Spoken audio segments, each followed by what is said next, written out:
And today we have the honor of speaking with Allon Bloch. How you doing today, Allon? I'm doing really well, Ben. Thanks for having me. I am so excited to be chatting with you today because your history is amazing. I'm so excited to dive into it and to talk about your journey thus far and all the incredible things that you've done. Yeah, it's such an honor to be able to speak with you. So thank you very much for carving out the time. Sure, and thanks for your time, and look forward to our chat. Alrighty, so let's jump right in. I want to know, what is your story? Everybody wants to know. Where do you want to start from? From the very beginning. So I grew up in Israel, and I came to the US pretty much by chance. Ended up doing my MBA at Columbia, worked at McKinsey, ended up joining an early stage VC for 7 years, investing in early stage technology companies in Israel and in the New York area. And about 12 years ago, I started with what I realized was my true passion, which was building companies, from scratch. I was co-CEO of Wix, which is now public on NASDAQ, and it's a web publishing platform and also an operating system for small businesses. And I'm really proud about Wix. I'm still on the board, and Wix is now a big company. It's got over 3,000 employees. It's been public for 6 years. I was also co-founder and CEO of Vroom, that buys and sells cars online. And I started K Health, focused on using AI for transforming healthcare and down the road medicine. We started that 3 years ago, together with a few of my friends, and I can talk about that down the road. That's amazing. So I believe you said you came to the U.S. by happenstance, or how did that actually come about? Where you ended up here?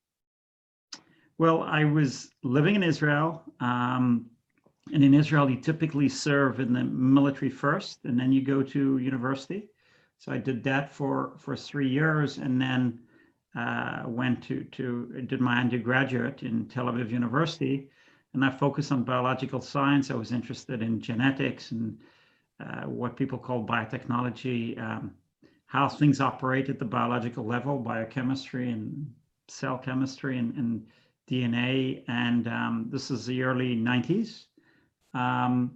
I worked for a couple of years after that. I wasn't quite sure what I wanted to do. And my mom actually suggested I just considered just going to see the world, go live in a big country and try it out. And I applied, and I was in various universities, and I actually didn't know anything about the process. I got waitlisted in Columbia, ended up being accepted, and moved to the US. This was in late 95. And why was biotech such a draw for you? What was really the motivator behind why you wanted to learn more about that? I think it was, I really didn't know what I wanted to do, but I had some just basic curiosity around how things work at the biological level. What is it about us that makes us people or animals or plants, and how does this evolve? So I was curious about evolution and around genetics and all the implications about all these different things. But it wasn't around getting a profession of being a doctor or lawyer or businessman. It was more around, just the basic science behind that. But why was that so interesting to you? Why did you care about that basic science? Because honestly, it felt something quite fundamental, in the same way that people are interested in how to build bridges or how to fly planes. I was curious about what makes humans human. What is this magical DNA? How does it cause us to operate? And what makes all the other creatures, and what connects? What's the fabric that connects? All these different creatures. So, but of course, a lot of it goes down to the cellular level of how do cells work and how do organisms get created, and then how do creatures like mammals and humans and get to be where we are. It's just magical. So and it didn't happen in one day. So that was, I suppose, the basic understanding, and it's really more of a philosophical desire to understand the universe, or a small corner of the universe, rather than go and have a profession so I can get paid. So then it seems like you went from that interest into the business world, and then it doesn't seem like that it's a direct path there. So why specifically business? Why did that interest you also? I thought I would go into work in the biotechnology sector. So I felt initially I thought I might want to do a PhD and stay in academia, and then realized I don't want to do that. And I was not really knowing still what I wanted to do. I thought I could marry, get a basic understanding of business and marry that with science and do something in biotech. I didn't know much about biotech, but it intrigued me and looked alluring. At in the 90s, most of the biotech was in California. So I didn't think about it too much, but I actually didn't end up doing any of that and never end up working in pharmaceuticals or biotech ever. And that's okay. My career kind of changed along the way, and I ended up at every step doing things I enjoyed doing and were fulfilling at the time. Did you ever draw from what you learned exploring that basic curiosity of that basic science of how the organisms work? Did you ever draw from that and pull that into your business ventures? Yes, indirectly. What you learn in science is you learn a basic approach to hypothesis and theories, and how you go and prove or disprove them, and how to think logically. And science is not storytelling. Everything you do, everything you say is true. You need to prove it's true, and it hasn't been disproven as incorrect. So just the basic, first of all, math, statistics, logical thinking. Of course, I use it all the time. I also think that I've had a formal education, but I've learned a lot from books, from listening to people, a lot from books. Even during my childhood, I just read a lot. I read the entire encyclopedia. I memorized everything around geography and history, and many areas of science. So I think it's always a blend of a formal or informal education. And how did you pursue the course of your informal education? Like, how did you prioritize what you were going to learn about at what stage? I don't think it's some kind of conscious decision of I need to do this or I need to do that. That happens more on the formal level. When I started my own ventures, my own companies, I focused on, okay, this is a big problem I need to solve. I need to understand, for example, in K, understanding the healthcare market, and therefore understanding medical research and understanding medicine. In other areas, in other sectors I did is, there's just whole worlds I needed to understand. I didn't know anything about the sectors that I went into. But I was already used to it a bit from McKinsey. In McKinsey, where I did, I wasn't there for a long time, but in McKinsey, where I worked as a consultant. I don't know how familiar you are with McKinsey, but I did, I used to jump from sector to sector. I was a bit in the energy sector and a bit in the tech sector and software sector and the car parts sector. So I was in different sectors and needed to learn really quickly and be able to bring something to the table in a matter of weeks. Because, a couple months down the road, you're talking to a CEO of a major company or presenting information that would be used for recommendations to a CEO of a major company. So I was quite used to this agile way of kind of going to an industry and kind of learning it really quickly and trying to understand.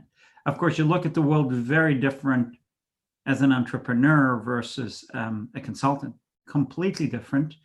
And your goal and approach is, could be quite different, but there are also similarities.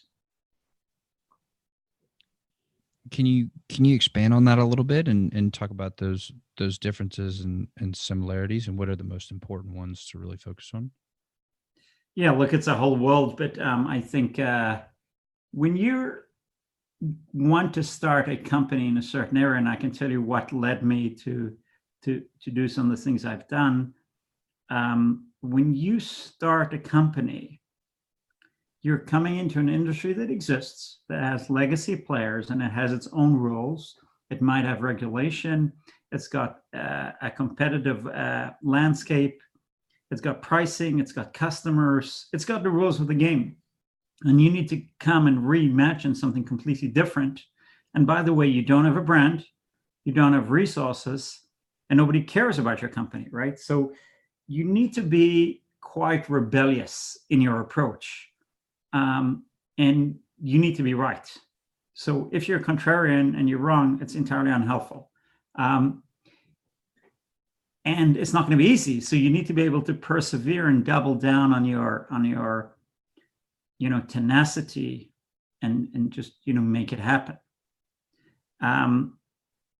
When you're working at a big company, or when you're a consultant to a big company, and in McKinsey, you consult, big companies, very big companies, in fact, for the most part, you're trying to help them, given in many cases their significant footprint in those markets. Maybe they're going to try and be more competitive. Maybe they want to go to adjacent markets. Maybe they want to, cut costs out. Maybe they want to adapt to the market, but they already have a lot in.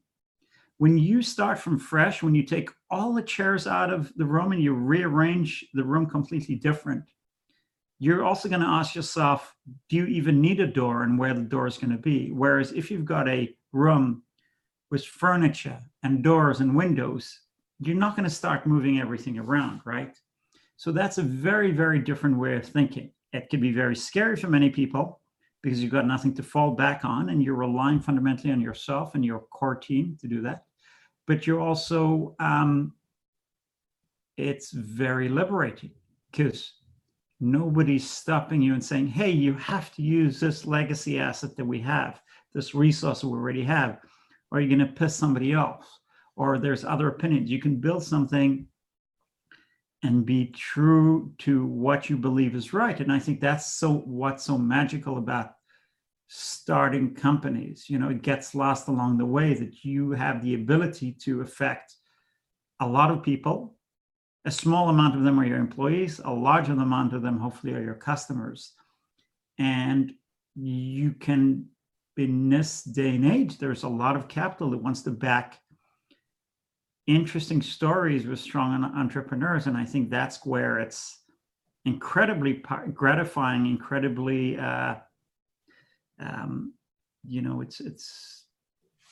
it's why I do this,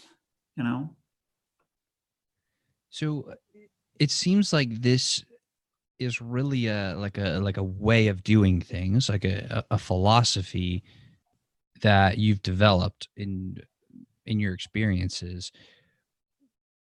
How would you say that philosophy has evolved as you went into the corporate life?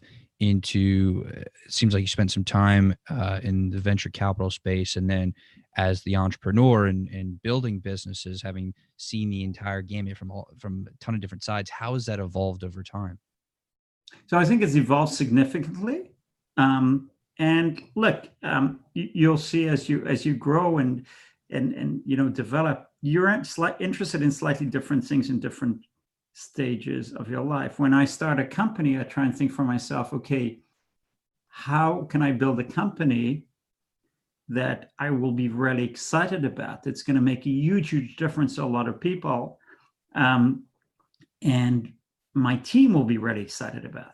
So it's an opportunity to start something from scratch. You're also, pushing yourself, outside of, your comfort zone. I think I care more today around solving things that matter to a lot of people. And I think what matters is health, education, housing, basic infrastructure, the environment, and of course, how things get governed. Those are big areas. So with K-Health, I focused on health and healthcare and how we can completely change the way people access health information and can act on that. And I can talk a bit about that if you'd like, but that's please. But and that's kind of why we started K. But you need to bear in mind that when I started K, I have already built significant businesses, raised large amounts of capital previously, and had an experience of what that means to build companies. And so, because we went after a really ambitious goal, and we're 3 years in, but it looks like we're going in the right direction, but there's a lot of things we'll need to do. So, I can talk about that, but that might be, a good example. So first of all, when I start a company and I learn a sector, I spend several months thinking about it. That means I'll speak to people in the industry, and hear my general view about healthcare. We called the company initially 2.0 for second opinion.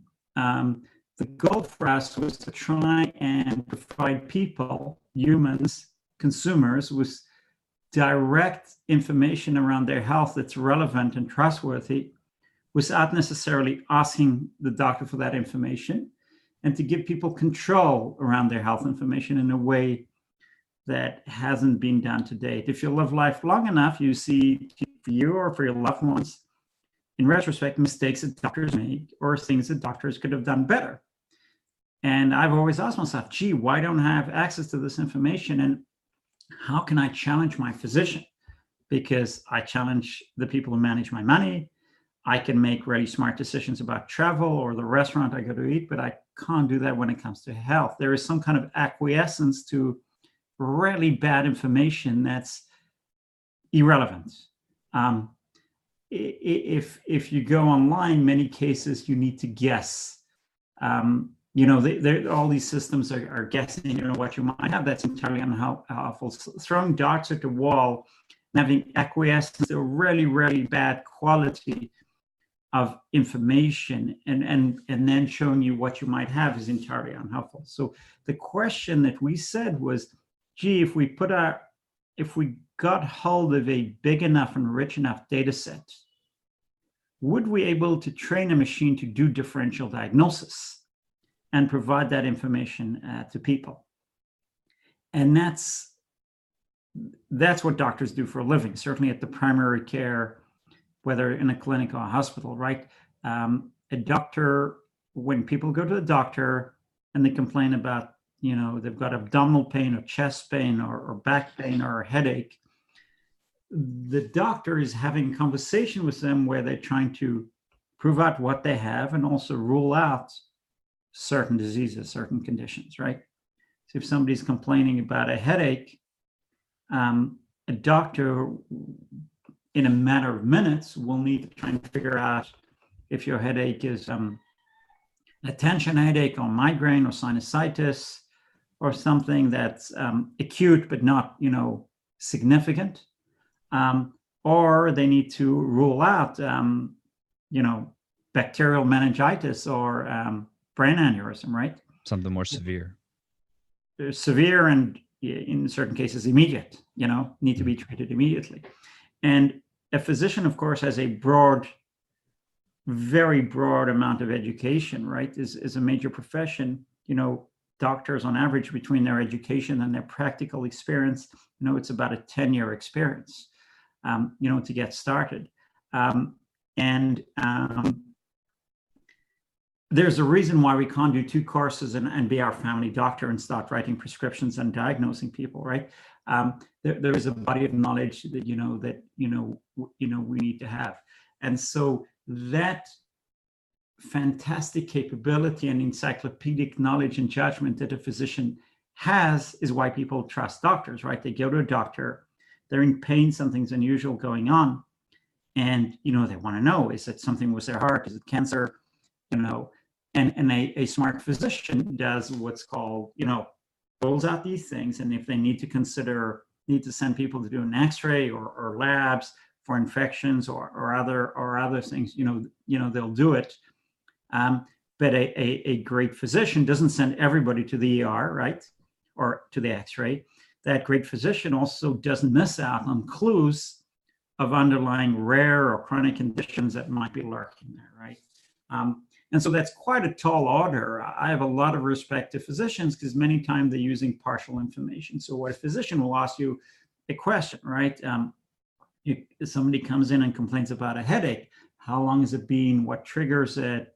Where exactly has the headache? Has it gotten better or worse? Is it accompanied by something else like vomiting or diarrhea or fever?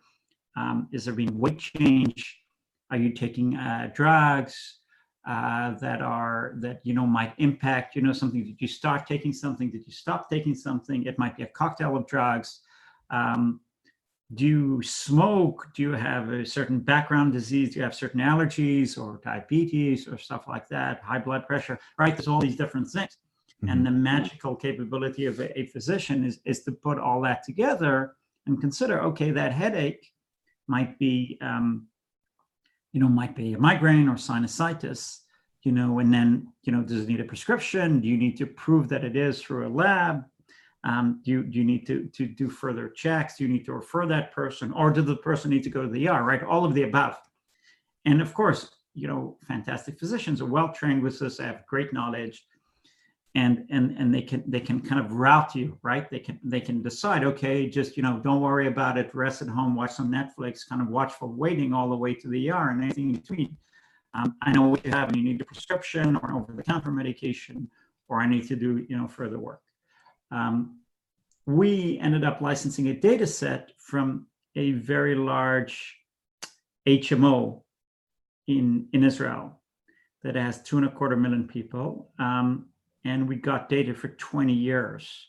This HMO is called Maccabi, and they're what's called in business vertically integrated HMO. So they're both an insurer, and they have their own doctors, their captive labs, captive drugstore, and their own hospitals, and they have their own EMR, their own electronic medical record. It's a single system. And they bet on us early on, and we were able to license the data set, anonymize it, of course. They're really, really incredibly high level. And then build a series of models on it by teaching a machine the language of medicine, right? Now, just imagine a doctor's note might say, 30-year-old female complaining about cramping for days, and accompanied by various other symptoms, let's say diarrhea. Sorry, but this is kind of the area that, the domain that I'm in. Of course. Doesn't have a fever. These are background diseases. And this is our potential, diagnosis, like gallbladder or appendicitis or, just stomach cramps, or menstrual pains or whatever, might be. Our machine needs to understand all these specific things. It needs to understand what is, severe pain, what is, belt-like headache, what is a pulsating headache, and how all these things tie together. Our machine needs to understand if somebody does not have their thyroid, how it impacts the everything else in their body. If you know a little bit about the human body, the thyroid is very important and governs a lot of things, in the body. If people have diabetes, it impacts many things, in their propensity to get all these things. So we built a machine that creates a logical connection, a semantic connection, and a statistical connection between gender and age and medical history and symptoms. And I'll stop here, but if you think about that, that's quite significant. This machine ran through tens of millions of medical charts and was able to learn from the data with a bit of guidance from us and build a series of models that we could use to predict, to put it in front of users, and the user and then we wrapped it in an app and put it on the App Store, and the user can come in and say, my head hurts, and our machine can have an intelligent conversation with you that's incredibly detailed and takes into account your gender and age and medical history and symptoms, and can tell you, we don't diagnose, of course, but we can tell you statistically, based on people like you, this is what you might have, this is what else it could be. And these are all different ways to treat it, based on our ability to mathematically calculate who are the relevant health experiences, who are these relevant people that you can learn from. Nobody's built anything like that. People have built rules-based systems. Some of them work better, some of them work worse. But again, the human body is really, really complicated. And it's not only about a statistical understanding of what you may or may not have, but also the logical, connection between all these different things. And so our machine learned medicine not by reading the books for years and then building this great practical understanding of medicine and having a lot of experience and learning this apprenticeship from more senior doctors of machine learned medicine by understanding these, ingesting these, tens and hundreds of millions and billions of data points and connecting them all in a way that is, truly, artificial intelligence. With the goal of putting this in front of users, and you can download K-Health, the app. Our app is actually super popular. It's typically #1 medical app. We have about 2 million users. We're growing really quickly, but we have the app has the ability to have a conversation with you about, many acute conditions at a cost of zero, and I think that's tremendously helpful. But we also wanted to make this actionable, and K also has doctors that you can have a text-based conversation with doctors based on that information that the machine collected with you, and we assemble it and put it in front of doctors. And doctors, of course, can diagnose and treat, except they do it remotely. And we can do it at a fraction of the cost. So now we're giving people access to health information that's relevant. We allow them to decide for themselves what they want to do and decide for themselves if they want to have a conversation in a matter of minutes with a doctor. And just think about it, it's midnight and you're feeling really, very bad, or you're busy at work, or any other reason. You now have an ability to have a good understanding of your headache. And if you want to get medical advice or get a prescription or a referral, you can press a button and have a text-based conversation with the doctor at a cost that's less than your copay, all through an app. I think that's quite powerful. That's revolutionary.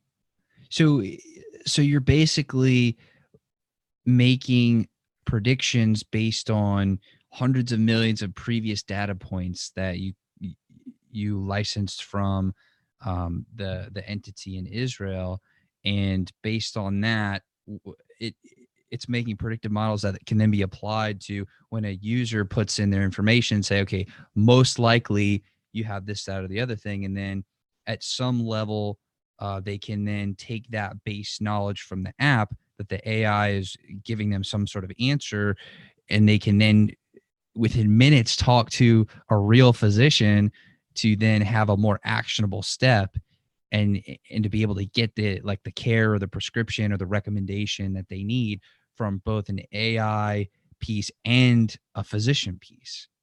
Am I understanding correctly? Yes. And then now think about the implications for society at large in terms of accessing quality health information, acting on it. We take down the cost of primary care by 90%.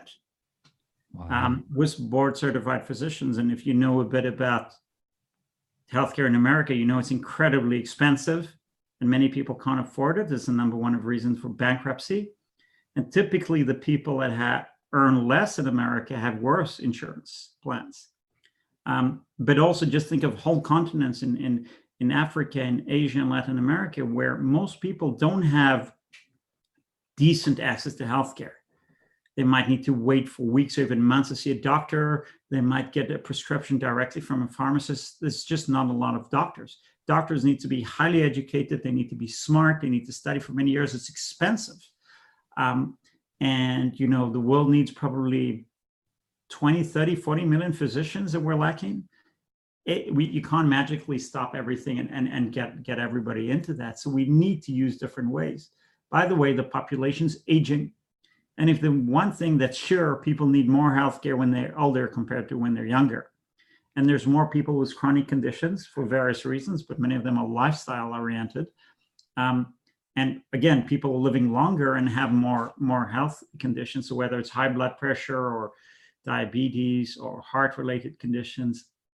So we need to build different systems that are geared for the 21st century, that start from where you are, which you're at home or at work or at school, and you're not feeling well, or you have a question, or by the way, you just need a refill, or you've got a little question and you want advice. So how to build that kind of trusted, system, I think is really important. But I think a step further, right?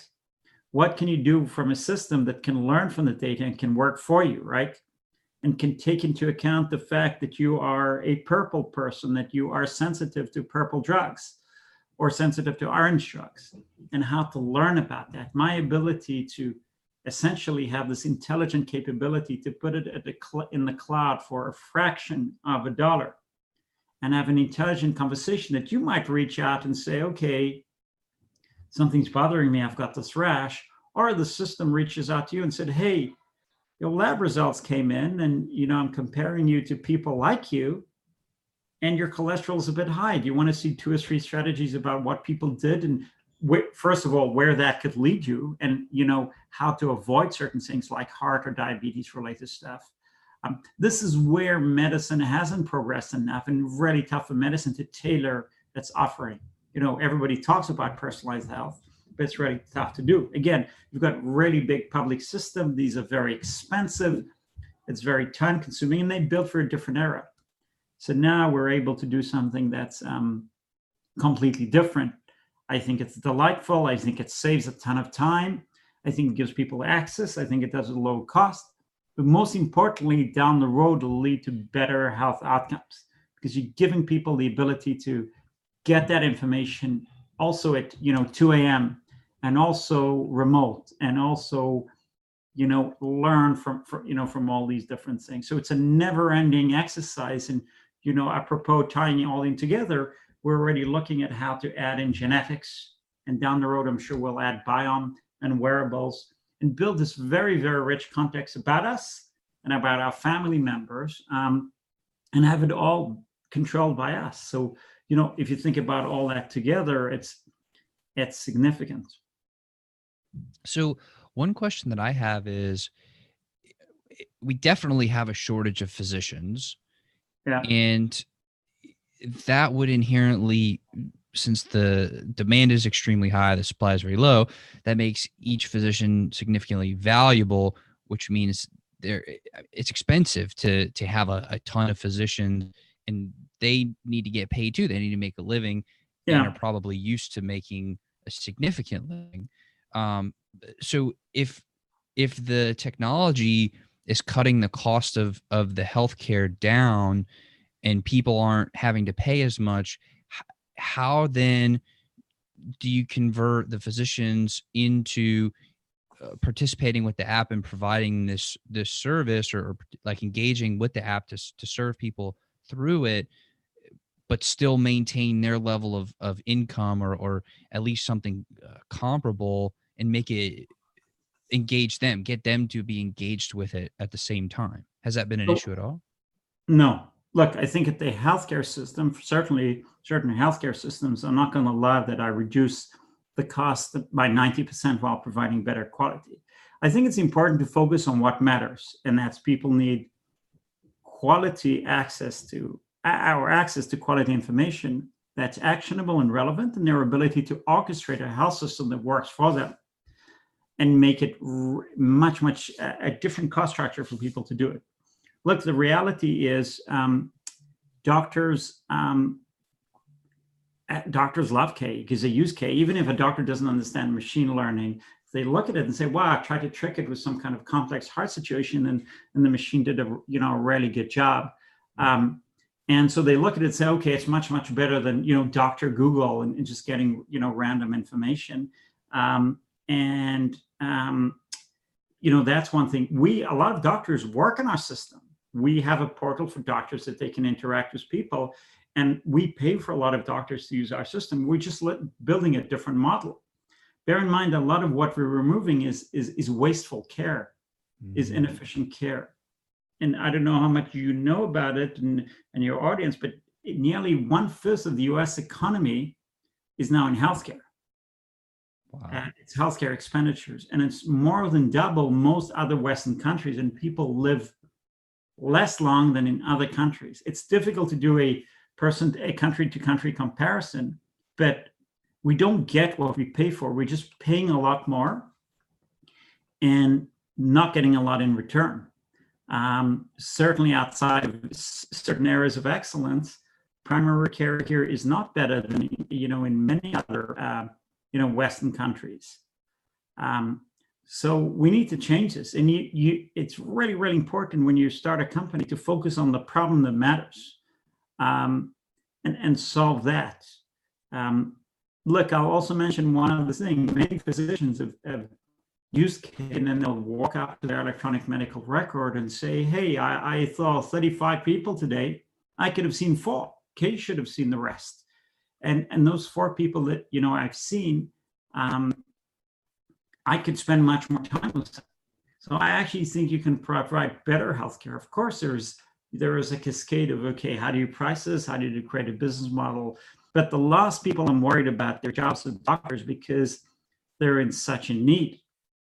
And just imagine with remote care, why not also treat people in other countries where there's a shortage of people? Have doctors focus on diagnosis and treatment. If you go to a doctor's clinic, you'll see so much of their time is spent on billing and administration, on really clunky and messy software, on stuff that is not value added to them or to their users. So we need to build a different system, and this system, nobody can afford it anymore in any case. So it doesn't matter. We have a system that none of us can afford. So is like the ultimate goal to then get, and by the way, I like to ask these questions because I'm curious. I'm a huge advocate of what you do. I mean, I believe in it, and I love it. I think the world seriously needs it. But I'm just curious, like, is the end goal like a complete 100% success? Would that be where every human on earth uses K to get for all of their healthcare needs, and then all of the physicians on the other side are using the portal to then serve the people through K? Is that kind of the like, just imagine there are 7.5 billion people on the planet. If we could all anonymously share information and learn from it, just imagine the amount of rare conditions that we can learn about. Just imagine our ability to learn the march of influenza or other viral or bacterial diseases and get smarter about it. And just the amount of empowerment you're doing. Just also think about health broadly. Health is not just a doctor's visit and a prescription and a test or a surgery. Healthcare is also what you eat and how you feel. And it's also a lot of complicated, nuanced stuff that medicine might not have a full answer because they're messy, because we don't have a metric that we can measure, that a marker that we can measure that's very specific, that we can quantify and say, okay, this person is suffering from this or from that. So even conditions like back pain and migraine that are large, and a lot of people have them, doctors be the first to admit that they do a mediocre job on that. They don't do a great job in solving that. So our ability to go more broadly and have a conversation with people, collect information, be smarter, I think it'll lead to a lot of research breakthroughs, a lot of drugs that can be developed, but also a lot of ability to manage people in a very different way or avoid stuff altogether. As much as we can sequence a genome, we still don't understand most of what our genes do. These are big, big endeavors, and biome is even in a much earlier stage, right? But we know these things matter. We also know there's a whole world of epigenetics of how genes get expressed. So there's all these different groups here that need to come together, but you need to add context. You don't look at your Fitbit or Apple Watch and say, Apple Watch, my head's hurting, what do I do, right? You need to connect wearables to symptoms, to medical history, and that's what we're trying to do, except it doesn't take a year. these things will take, decades. And I think it's important to understand it's a never-ending puzzle. And each of us is a long tail of one. We have a very, very specific context, but we can learn from others. And our basic human fabric of gender and age and our genes and medical history, there's so much learning that we don't have a healthcare system that does that. So yeah, very, very different approach to how healthcare should work and also how medicine should work. So when you think about like legacy and what you want to leave behind on this planet, is K the final step for you? I don't know. I'm just getting started here. We'll see. I don't spend any time thinking about it. I think it's a really important thing. I think, by the way, we'll need many partners. We should work with a lot of academic research institutions. We should, work with pharmaceutical companies that are developing drugs for, unknown diseases or rare diseases. We should partner with insurers to encourage certain policies, like we have right now. We have a big partnership with Anthem Blue Cross that has 41 million members, in the U.S. But I don't know. This is not something that I'm thinking about. I'd like to be able to do K for 20 years, and I'm 49. So we'll see what happens next then. It's amazing. Well, Allon, I want to be very respectful of your time. Clearly, you're a very, very busy man. So I want to express my appreciation for the time that you've shared with me today, and I'm very grateful. I do have one more question for you, then we'll go ahead and wrap it up. Sure.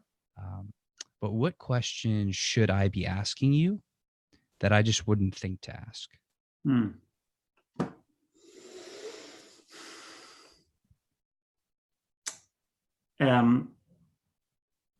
Probably a lot of questions, but all good. You asked a lot of great questions. I think startups and the ability to start a company from scratch is really tough. It's not for everybody. It can look chaotic, or it can look tremendously exciting and energizing. It fits certain people and not others. It's not a matter of intelligence or what you're born with. It's a matter of what you like doing. A lot of what I try and do is just manage my time. Time is such an important asset, and priorities. And so I've got 3 kids. Now how do I manage through all of that? I've got a wife.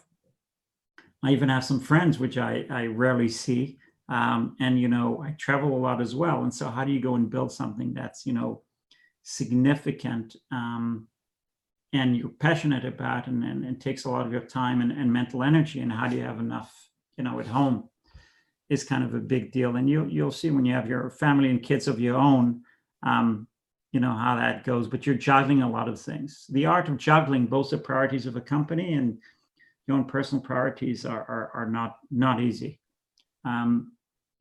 And you can't be half pregnant, so you have to commit to the company, but you're already committed to your family. So that is something I think about a lot, and how to manage my time better, and how to have hire people that are incredibly capable and can do a better job than me, and can run with things and own certain things, and I don't need to worry about all of that.